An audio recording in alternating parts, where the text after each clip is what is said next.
Hello, and welcome back to Burman Farmstead. Got a handful of small little things we're going to get done today. So on my international loader tractor, the tires on the front were finally getting worn out. I put a new inner tube on the one side. It held air for a little while, but now it's starting to lose air again. I took one tire over to Best One Tire in Coldwater, and I talked to Elliot over there. I gave him the challenge of finding new rims and new tires that I could put on the front of that tractor that would give me a wider footprint up front. That tractor, as long as I can ever remember, we've always had problems to where whenever you put a full load in that bucket or put much up there and the ground wasn't completely solid, the front end would sink in. And in some applications, sink in until the point where the tractor didn't want to move anymore and got stuck. So Elliot found me some rims and tires. We're going to work on this. So I brought one of the loader tractor's tires over there for him to compare to. I gave him a measurement of the clearance between the tire and the spindle on the front end of the tractor. That way he had something to match to make sure that the new rims had the proper offset to mount these tires on here. Now granted, the tires are going to stick up a little bit further. There is a significant tread difference between a brand new tire and an old one. We went with 4 rib again to give ourselves a nice wide profile to maneuver out in some sloppy areas. But as you can see there's quite a significant difference in the width of these tires now. I'm hoping that extra width gives me a lot better flotation for the front of this. We are going from 6/16 or a 6-inch wide on a 16-inch rim to 9.5 L15s. So that's a 15-inch rim instead. It'll be inside out. And that's going to be a 9.5 tires. So we're roughly getting 3.5 inches wider of a tire. So I'll get these tires mounted up on this tractor and get that done. And I can move on to the next task. One thing that is kind of nice about working on a loader tractor is you have a built-in jack. I've got the forks on it right now, and I've got the bucket pushing down with some downward pressure, lifting the front of the tractor off the ground. It's not much, but sometimes it's the simple things that are rewarding. Not having to drag a jack around to jack this up, give us a little bit easier time putting these tires on.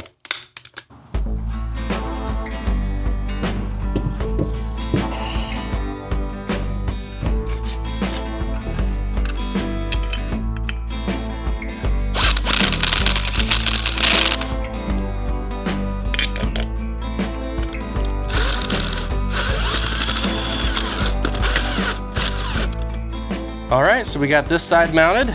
Thing looks huge on there, but I'm pretty happy. I did have to mount, and I knew I was going to have to do this, but I did have to mount the rim inside out to get the proper offset. I'm okay with that. You know, this tractor isn't going to be a show tractor. It's going to work around here. So I am okay with that and how that's going to work. You look how fat that thing looks on there. It's great, all that extra flotation. Granted, this side is up in the air right now, but yeah, quite a bit different in what that front end's gonna look like and how that's gonna handle. I am very happy with that. All right, finished putting the other tire on. All right, I've got it outside so we can get a little bit better look at that. Looks kind of funny though, having the old rims on the back. Stance-wise, I think it looks great. Makes the tractor look just a little bit bigger. Give me a little more clearance up front too. Granted, again, those other tires, the tread was about worn down, so just having, you know, a whole inch of tread top and bottom is going to add 2 inches to the height. But the sidewall profile of the tire is a little bit higher, so it gets it up a little bit more. Eventually, we'll get new rims and tires on the back of this thing, but that probably won't happen at least this year. I am curious now to get this into some softer ground situations to see how well that does float on top of the ground now. Well, I just got back from Anna picking up this piece of machinery. There was a guy selling this grinder. Might not be the biggest. It's definitely not the newest. It does appear to be in decent shape. The price was right for what it was. I do have to grind some corn today, for the steers. Gonna bring this down to the shop and grease it up, look it over a little bit better. Hook it up to hopefully the 2030 and grind a load or two of corn. Get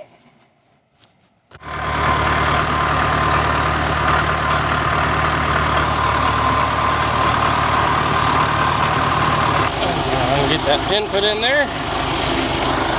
I'm going to shut the tractor off to hook up the PTO. I don't trust it. I've had clutches fail in the past. This transmission, I'm not sure how this one is, but I'm not going to take a chance with it. But if there is a clutch in there and that thing does let go and that PTO does start to spin, I am not going to be the one caught up in that. When dealing with this farm machinery, I'd rather be safe than sorry. Pretty hard to replace limbs, even in this day and age. And I don't want my wife to have to replace me. Bring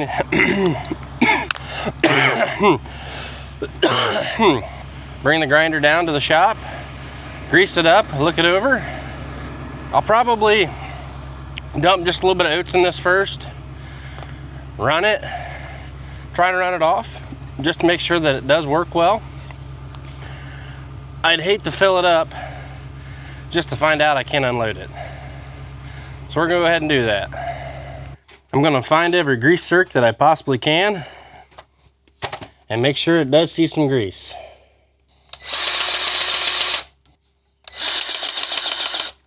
All right, well, we got the grinder all greased up. I've got a new belt put on right here for the ear corn elevator or auger. Previous owner said that this one was slipping quite a bit. He did provide me with the belt, he just never put it on. He hadn't been using it for a couple years. I ran it now without any corn or anything in it. Everything seems to work well. Open the barn up. I've got to get both of these hopper wagons out of here. The back one, I've got almost all the oats fed off of it. The front one's about 3/4 of the way full. So I'll finish emptying that back wagon and then also take a little bit out of this one when I grind up some of this feed.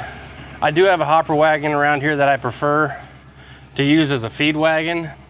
So I will bring that wagon back in here, put it back there where that back wagon is. And then this one has got grain on it now. Probably gonna find a new home for it because this is where that grinder is gonna go. I used to have a Gale 95 until the main bearing went out at the hammer mill, which tore up the whole entire hammer mill. This one will sit here when we're done using it today. So then that wagon can't sit there anymore. I've also got to move our dump truck out of the way because it's sitting in front of the corn crib. I've had it running for just a little bit to build up air. Get that moved, I'll use the International loader tractor sitting over there to pull those wagons out. Pull those wagons out. It's got the forks on it right now, and that set of forks has a hole in it for implement and wagon tongues.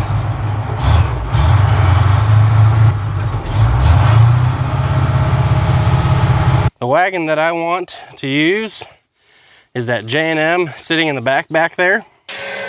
So I need to open the pasture up. The cows are not out right now due to them getting out the while back. I have not had a chance to fix the fence yet.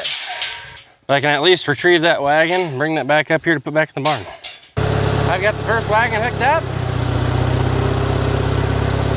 Yank this thing out of here.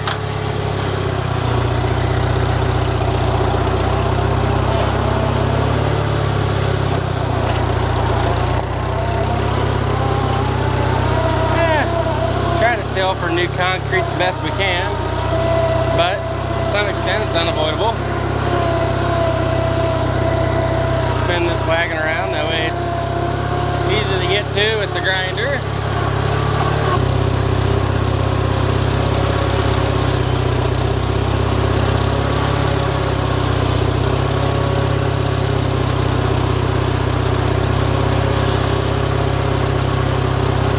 All right, we'll leave this wagon here. Just got the second wagon brought out. Now I'll go bring the hopper wagon back in that we like to use for feed. I've got a little story time for you guys regarding this hopper wagon.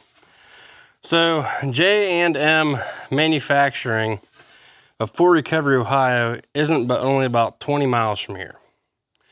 My grandmother was originally from Fort Recovery. Where she originally grew up on the farmstead was just down the road from where they manufactured, well, where J&M Manufacturing was started and became the manufacturing base that it is today.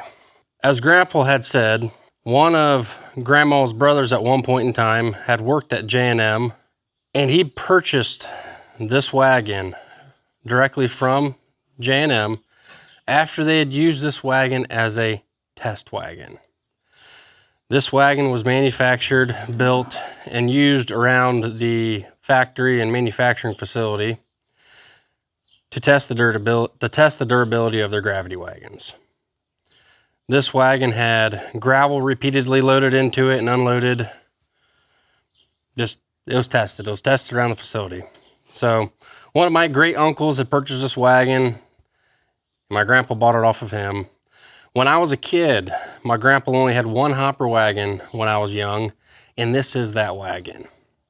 I repainted this wagon, oh God, probably about 10 years ago now, to get it up into the shape it is today. And I've used it as a feed wagon for probably about the last 6 to 7 years. This wagon will never leave this farm. It's got a little extra sentimental value due to all the history with it. And I like personally having feed in the barn to feed the cows right now. A bulk bin outside may be nice, but right now, this is just as good for me. I don't have any feed system. I don't have any conveyors or belts or augers to bring the feed in, and I'm not willing to invest that money into it right now. Giving the steers 20 to 40 buckets a day of corn isn't going to break me. So this wagon, as far as I'm concerned, won't leave this farm as long as I'm around. It has a purpose now, and I'm sure it'll have a purpose in the future too. We'll fold out the ear corn elevator, grain auger, whatever you guys call it. Hopefully, I'm in a good enough position. We'll start putting some oats in it.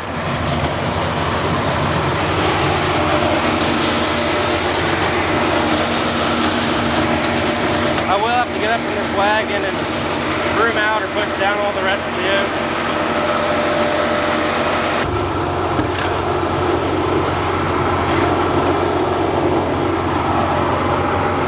So now I'm just doing one of the easiest part of the grinding. Filling the grinder with oats from the hopper wagon, and I'm already up to level 2. I'm pretty happy with that. We're going to cut this off.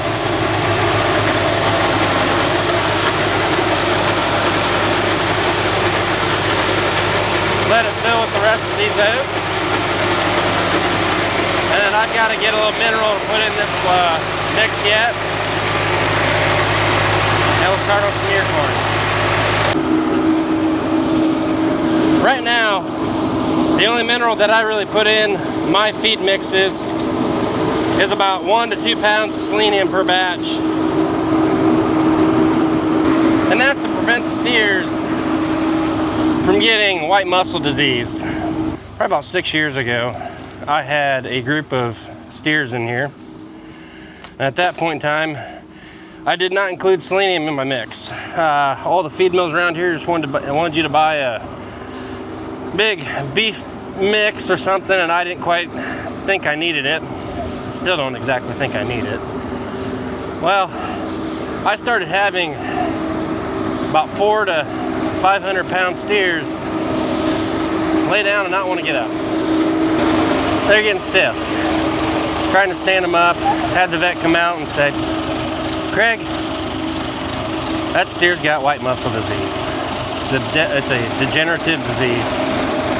Craig, if we give that steer a shot of selenium, there's a chance it's going to come out of this. But it's probably too far gone.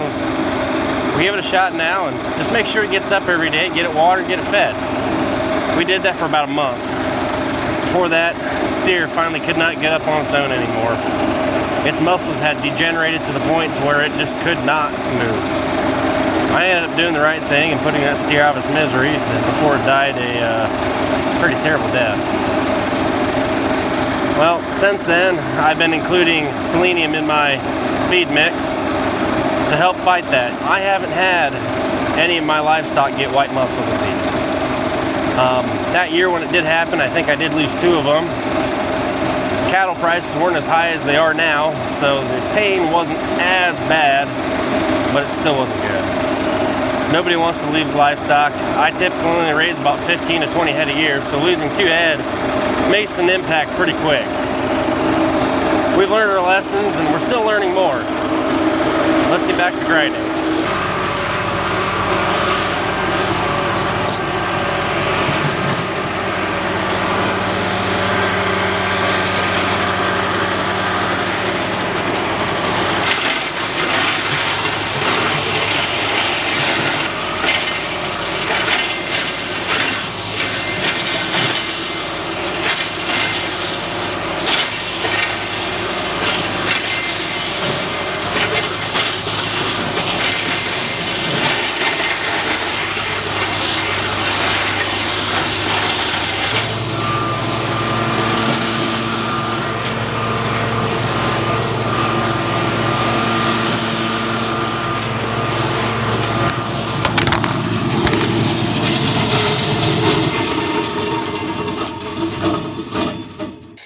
Knock the mic off. You guys went for a wild ride in there.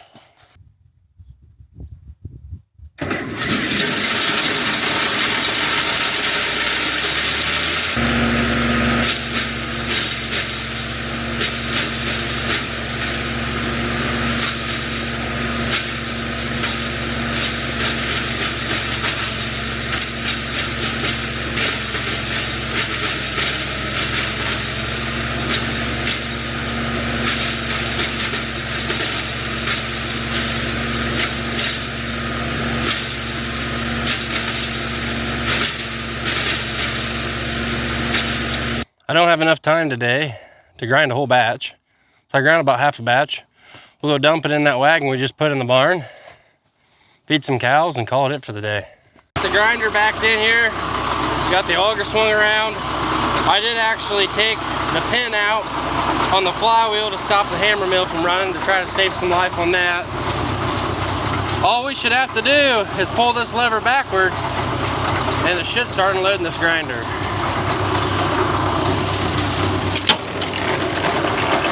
There we go. Anytime now, it should start coming out the top. There we go. While this wagon's unloading, I'm going to go ahead and feed the cows. But that's it for today's video. Don't forget to like, comment, and subscribe. We can do a lot here, but we can't grow this channel without your help. Thank you, and have a good day.